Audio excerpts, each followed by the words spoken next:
이사야 63장 1절부터 14절까지입니다.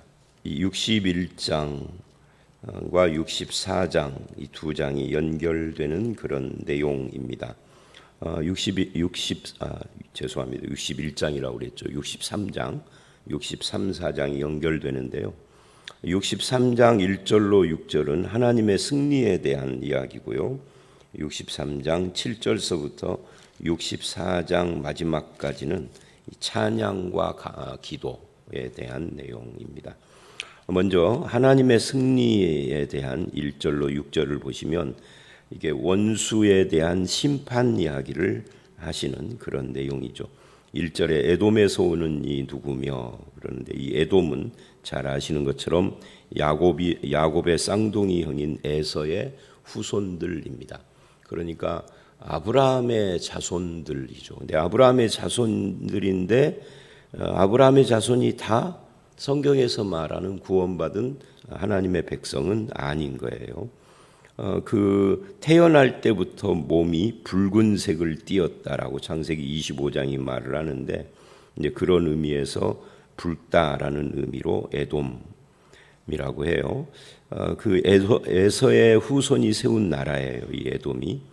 그런데 하나님의 심판을 말할 때 하나님이 붉은 옷을 입고 오는 이라고 묘사를 해요.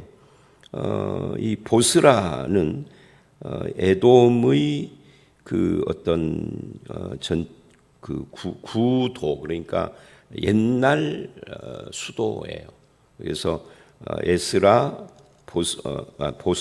제가 에스라 오늘 이렇게 말이 자꾸 꼬이네요. 보스라 에돔 이 둘은 사실은 하나를 이야기합니다. 우리가 이스라엘 예루살렘 이걸 구분 않고 성경에서 함께 쓰는 거고 비슷해요. 그러니까 외국에 나가 보면은 대한민국 코리아라고도 하지만 서울 이렇게 말을 하기도 하고 어디서 왔냐 서울에서 왔다면 다 알아들어요. 사실 정확히 말하면 서울이 아니라 전주에서 왔죠. 근데 서울이라고 하죠. 왜냐하면 대한민국의 대표로.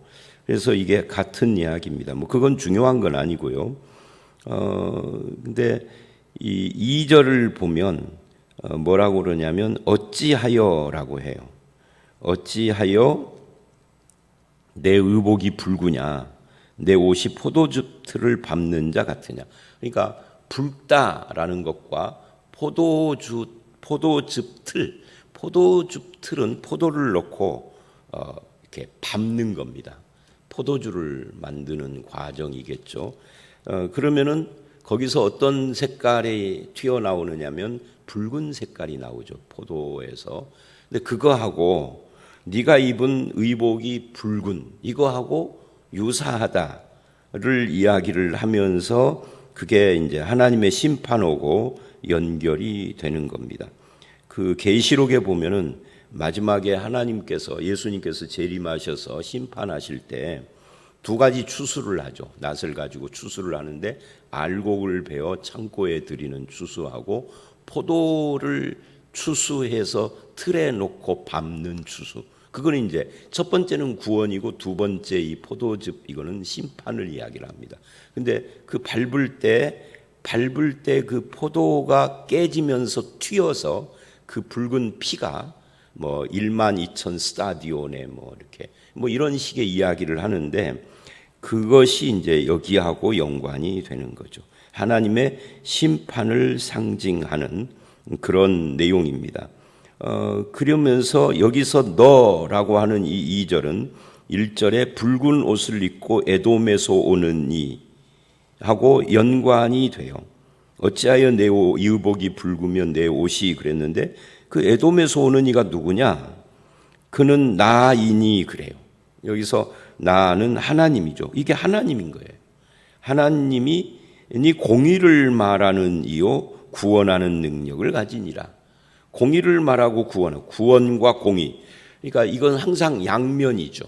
공의를 시행을 할 때 심판받는 이들이 있고 공의 때문에 구원받는 이들이 있고 갈라지는데 이 일을 하시는 분이 하나님이다라고 말을 하고 있는 겁니다. 지금 그 공의와 구원 중에 이 공의를 시행하여 심판하는 그런 모습을 이렇게 묘사하고 있는 거죠. 그러자 3절에 대답을 합니다.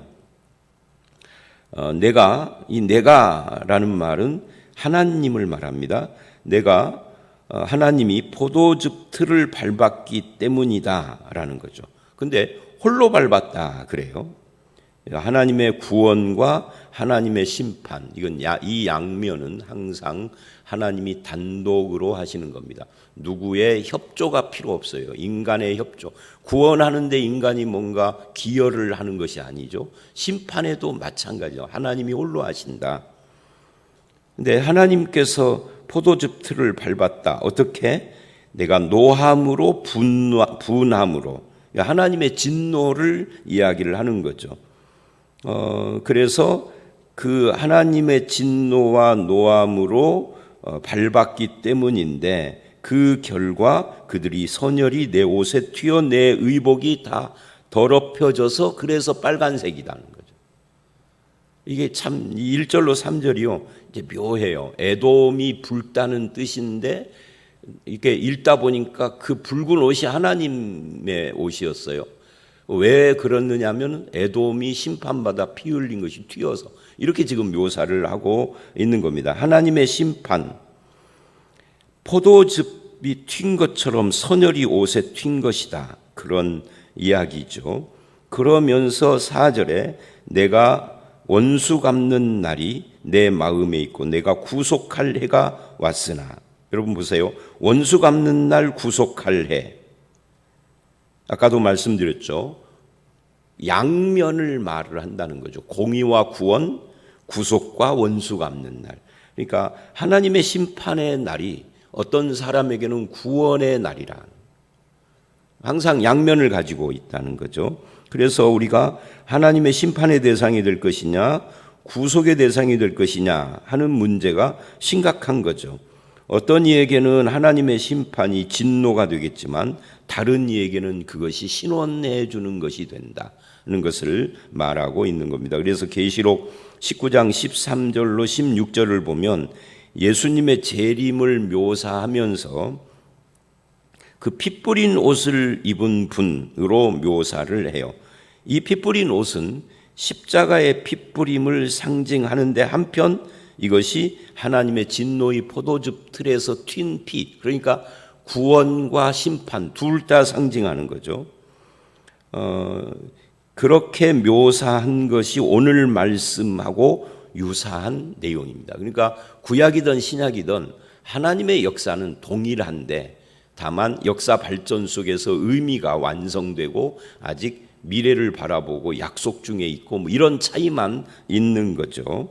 그래서 예수 그리스도의 그 피 뿌린 옷이 하늘 군대, 이 성도, 이 계시록 19장 이야기입니다. 하늘 군대는 성도인데요. 성도들에게는 희고 깨끗한 세마포 옷을 입혀주는 근거가 된다라고 이야기를 합니다. 예수님의 심판이 누군가에게는 구원이 되는 것이죠. 그래서 우리가 예수님의 피 뿌리신 이 옷 입으심이 나에게는 흰옷 깨끗한 옷의 축복이 되었다라는 사실이 이게 신비한 것이고 감사한 것이고 이 일을 누가 했느냐 하면 하나님이 홀로 했다. 인간이든 세상 누구든 그 무엇이든 문명에 이기든 그 어떤 것도 하나님을 돕지 않습니다. 구원에도 그렇고 심판에도 그렇고요.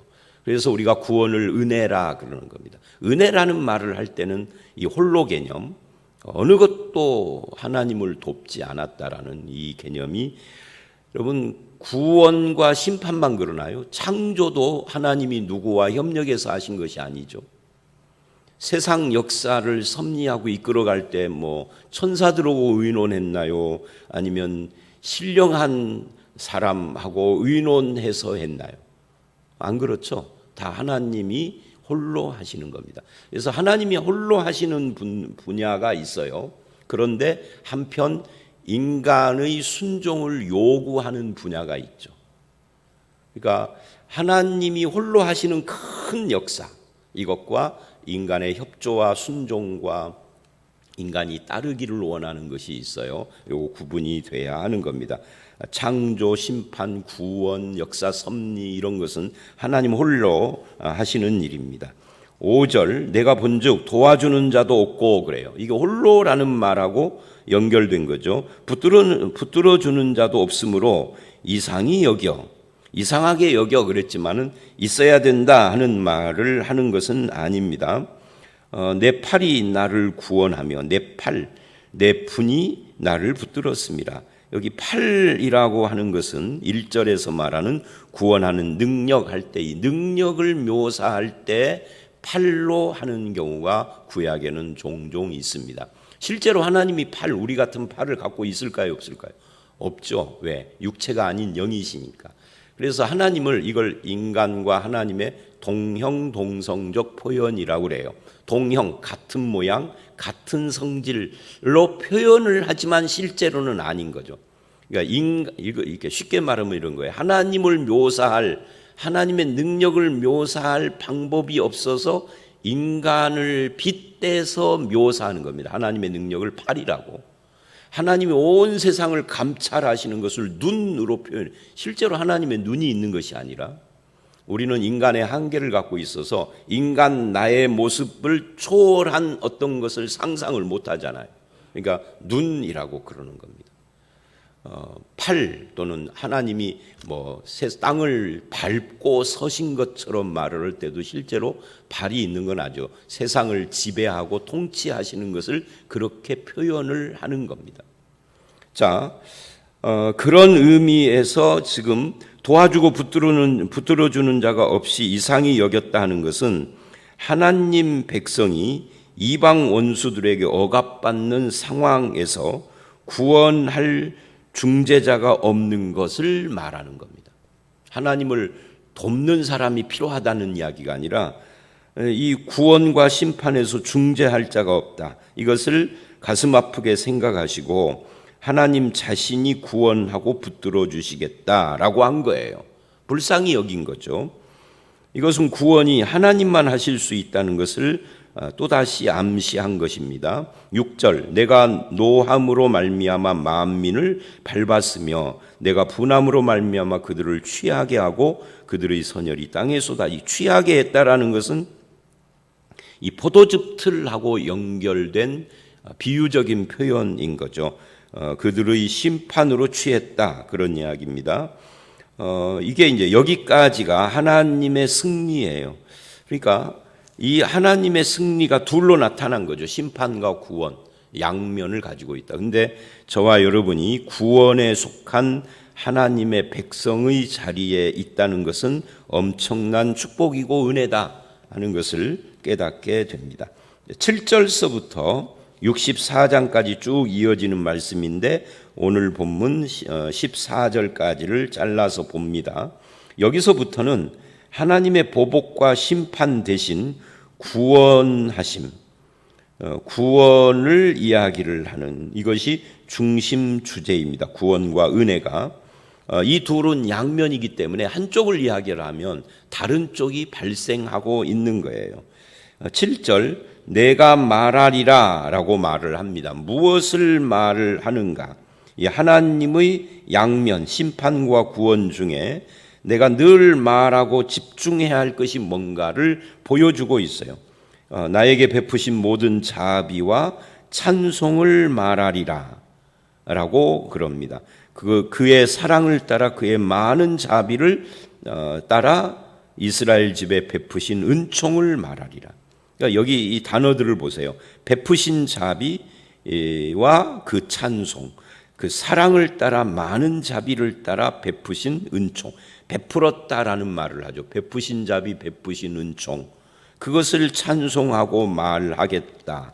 이 하나님이 역사하시는 모든 것은 사랑과 자비를 따라 베푸신 은혜에 속하는 거예요. 구원은 그래서 은혜다라고 말을 하는 거죠.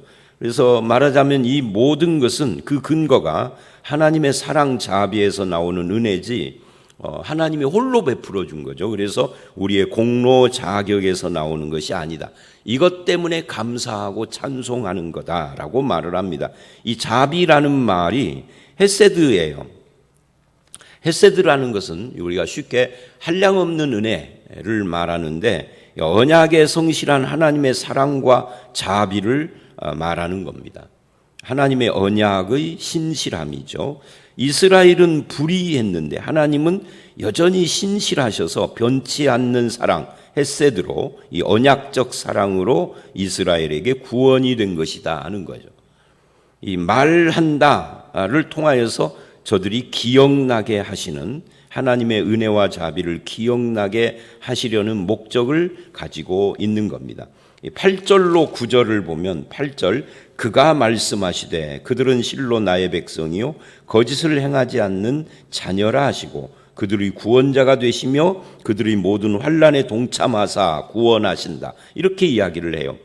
이 그가 하나님이죠. 하나님은 이스라엘이 거짓을 행하지 않는 의로운 백성이기 때문에 구원자가 된 것이 아니에요.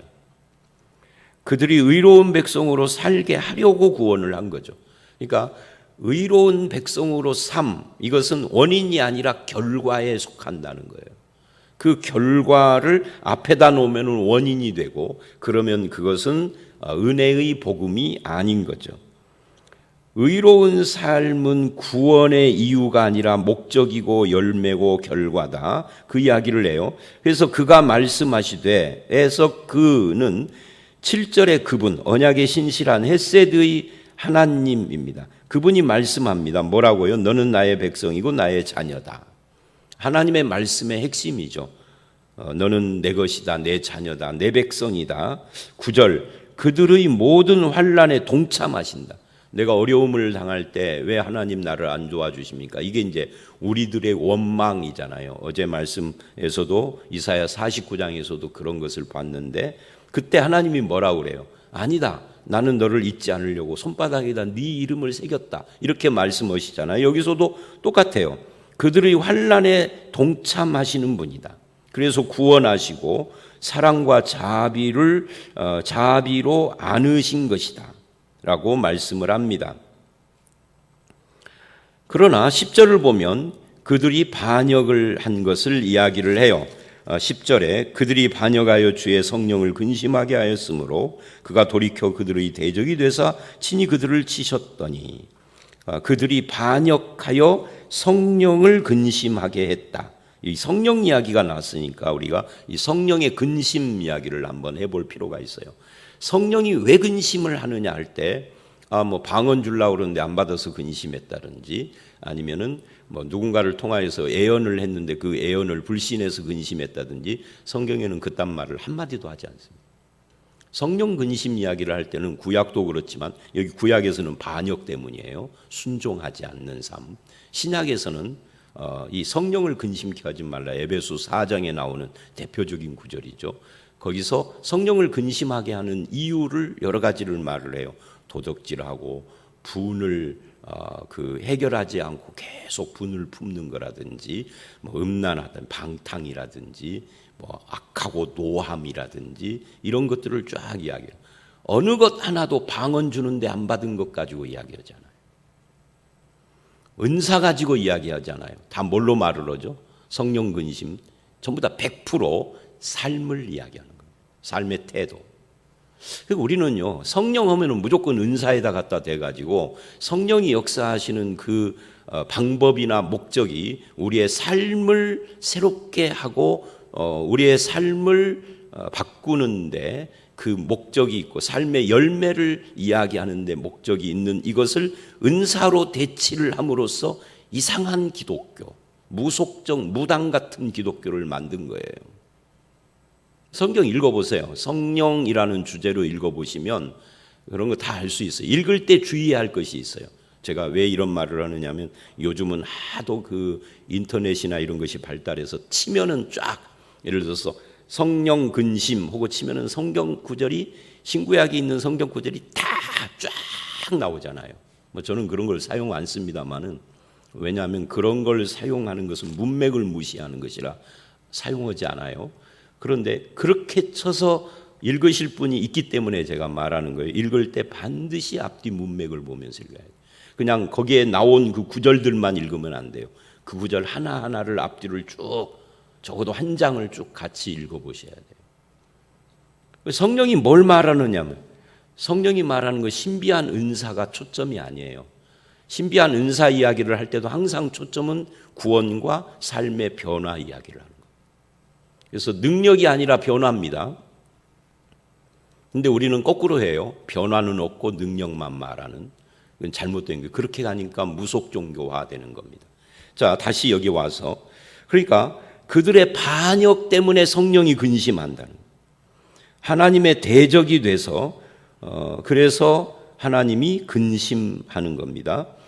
마치 이 잘못된 지식을 바르게 인도하기 위해서 마음 아파하는 부모처럼 어쩔 수 없이 매를 드는 부모처럼 그렇게 근심하며 하나님이 역사하신다는 것을 말하고 있습니다. 11절서부터 13절은 백성들의 탄식이에요. 백성이 옛적 모세의 때를 기억하여 이르되 백성과 양떼의 목자를 바다에서 올라오게 하신 이가 이제 어디 계시냐? 그들 가운데 성령을 두신 이가 이제 어디 계시냐? 이제 어디 계시냐라는 말을 반복해요. 과거 모세 때 은혜 베푸셨던 그 하나님, 홍해를 가르신 하나님이 지금 어디 있느냐? 그들 중에 성령을 두신 하나님이 지금 어디 있느냐? 광야에서도 넘어지게 않게 하신 그 하나님이 지금은 어디 있느냐 하고 불신앙의 원망 섞인 질문을 하고 있는 거죠. 그게 13절까지 이야기예요. 12절에 보면은 그의 영광의 팔이 모세의 오른손을 이끄시며 그 이름을 영원케 하려 하사 그들 앞에 물을 갈라지게 하시고, 홍해 이야기죠. 그들을 기품으로 인도하시되 광야에 있는 말같이 넘어지지 않게 하시니가 이제 어디 계시냐? 안 보인다. 그러니까 성경을 읽으면 하나님이 우리와 함께하는 것이 확실한데 성경을 듣고 내 삶을 보면은 홍해를 가르신 하나님이 지금 어디 계시냐? 오순절 성령으로 신약의 성도들을 구원하고 교회를 출범시킨 그 성령이 우리에게 주셨다고 그러는데 어디 계시냐? 이게 불신앙이에요. 그러니까 말씀을 근거로 하지 않고 자기 경험, 자기 체험을 근거로 하는 사람들은 이런 오류에 빠질 가능성이 많아지는 겁니다. 그래서 14절 여호와의 영이 그 탄식에 대한 대답을 하십니다. 뭐라고 대답을 하죠? 여호와의 영이 그들을 골짜기로 내려가는 가축같이 편히 쉬게 하셨도다. 주께서 이와 같이 주의 백성을 인도하사 이름을 영화롭게 하셨나이다 하였느니라. 그러니까 백성을 안식의 땅, 편히 쉬게 하는 안식의 땅으로 인도하시고 그것이 다 여호와의 영, 성령께서 하신 일이다. 그런 이야기. 우리는 성령께서 하시는 일을 내 눈에 가시적으로 뭐가 팍 일어나는 이런 걸로 말을 하는데 지금 하나님은 뭐라고 그러냐면 야, 너희를 골짜기로 내려가는 가축처럼 편히 쉬게 한 거 그거 성령이 하신 거야. 그러니까 우리식으로 말하면 이거예요. 여러분 요즘 열대야로 굉장히 힘들었는데 며칠 전부터 열대야가 사라졌죠. 요즘은 밤에 창문 열고 자면은 추울 지경이에요. 새벽에는, 낮에는 아직도 뜨겁지만. 그래서 요즘은 좀 편히 주무시고 새벽에 나왔어요. 뭔 말이죠? 그거 여호와의 영께서 너에게 준 거다라고 말을 해요. 그건 기후. 그걸 기후로만 말을 하면 너는 믿음하고는 좀 먼 사람이지. 여호와의 영께서 너를 편히 내려가는 가축처럼 안식하게 하셨는데 너 어쩌냐게 안식했지 편히 잤지 그 여호와의 영이 하시는 역사임을 모르냐? 하고 지금 14절에서 반문하는 거예요. 그러니까 우리의 모순, 우리의 잘못이 뭐냐면요. 하나님이나 성부 하나님, 성자 예수, 성령님, 특히 성령님 쪽에서 항상 잘못을 일으키는데 이거를 아까도 말한 것처럼 신비한 어떤 걸로만 찾고 보려고 하니까 성령의 역사가 내 곁에 있어도 이 인식을 못하는 거예요. 그렇게만 보려고 하니까. 그래서 뭔가 종교적인 신비 현상만 쫓는 거죠. 그게 없으면 성령이 역사 안 하는 것처럼. 오늘 또 건강하게 아침에 일어나서 출근을 하고, 이거 다 성령께서 우리에게 주시는 역사고 복이고 인도하심이다 하는 것을 못 느끼는 거예요. 그러니까 일상 속에 감사가 없는 거죠. 그래서 기독교 신앙은요, 구원, 그 다음에 성화, 영화 이렇게 가는 이 구원의 노정 속에서 일상 속에서 발견하는 하나님의 은혜에 대한 감사의 삶, 이게 굉장히 중요합니다. 근데 우리는 일상 속에서는 그냥 말씀이든 성령이든 상관없이 살고 가끔 한 번씩 특수한 경험을 요구해요. 하나님 그렇게 역사하시지 않습니다. 특수한 경험은요, 진짜 특수하게 80평생, 90평생 살면서 한두 번인 것이지, 맨날 일어나는 특수 경험은 특수가 아니라 일상인 거예요. 그렇게 되면 무당해야죠. 일상 속에 감사가 필요한 것입니다. 그래서 오늘 이 본문은 하나님은 여전히 그들을 인도하고 계신다. 너희가 그걸 눈치를 못 채고 안 받아들이고 못 보기 때문이다. 그들을 인도해서 출애굽시켜 가나안 땅으로 들어가게 하신 것처럼 지금도 그렇게 안식의 땅으로 들어가게 하시는 일을 여호와의 영이 하게 하신다.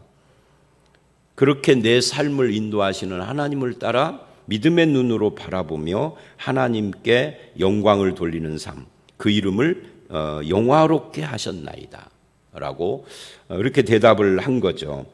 자, 오늘 말씀 여기까지인데요. 1절로 6절은 하나님의 승리인데 여기서는 양면이 있다는 걸 봤어요. 항상 심판에는 구원이 있고 구원 뒤에는 심판이 있어서 우리가 어디에 속한 자인가 하는 것이 굉장히 중요하다. 감사한 것은 우리가 구원에 속한 자, 누군가에게는 그 포도즙 틀에서 튀는 피가 온 몸을 적셔서 붉은 옷이 되어버렸는데 그것이 어떤 사람에게는 흰옷 세마포가 되어지는 이 축복을 하나님이 홀로 하셨다 하는 것이고요. 7절로 14절은 우리에게 베푸신 모든 자비, 사랑을 따라서 말씀하시되 그들은 내 백성이요 자녀라 라고 하시며 그 환난에도 동참하시는 하나님인데 사람들은 하나님의 성령이 어디 있어? 하나님의 역사가 어디 있어? 안 보이는데? 라고 그렇게 반역적인 말을 한다는 거죠. 그래서 하나님께서 여호와의 영이 너를 어쩌녁에도 편히 쉬게 하신 거 하나님의 영이야 라고 일상의 삶의 은혜로 답변하셨다는 거예요. 저와 여러분의 삶 속에서도 항상 늘 이 구원이나 창조, 심판 이런 거 다 하나님이 홀로 하시는데 일상 속에서는 우리가 그것을 바라보고 감사하며 그 하나님의 인도 따라 살며 영광을 돌리는 우리의 삶이 필요합니다. 그렇게 주님과 함께하는 그런 성도들이 다 되시기를 주의 이름으로 축원합니다. 함께 기도하겠습니다. 하나님, 원수를 심판할 때 하나님의 백성들은 흰옷 입고 세마포를 입으며 구원에 참여하는 그런 구원의 복을 누리게 하시니 감사합니다. 우리가 심판의 대상이었지만 화목제물이신 예수로 말미암아 구원받은 주의 백성이 되었사온즉 우리의 남은 생애가 그 하나님의 자비를 따라 베푸신 은혜를 찬양하는 자들이 되게 하여 주시옵소서. 성령을 근심하게 하는 그런 반역적인 삶을 사는 그런 어리석은 자가 되지 않게 하시고 성경에 나와 있는 주의 역사를 부정하며 어디에 있느냐라고 그렇게 어리석은 말을 짓거리는 그런 자가 아니라 하나님의 인도를 따라서 주님께 영광을 돌리며 늘 주님과 함께하는, 그래서 일상 속에서 주의 은혜와 역사를 늘 경험하고 하나님께 찬양하는 그런 삶을 사는 성도로 삼아 주시옵소서. 오늘 이 하루도 주의 인도 따라 우리의 삶을, 주어진 삶을 믿음으로 살기를 간절히 소원하올 때 예수님 이름으로 기도드려 싸움나이다. 아멘.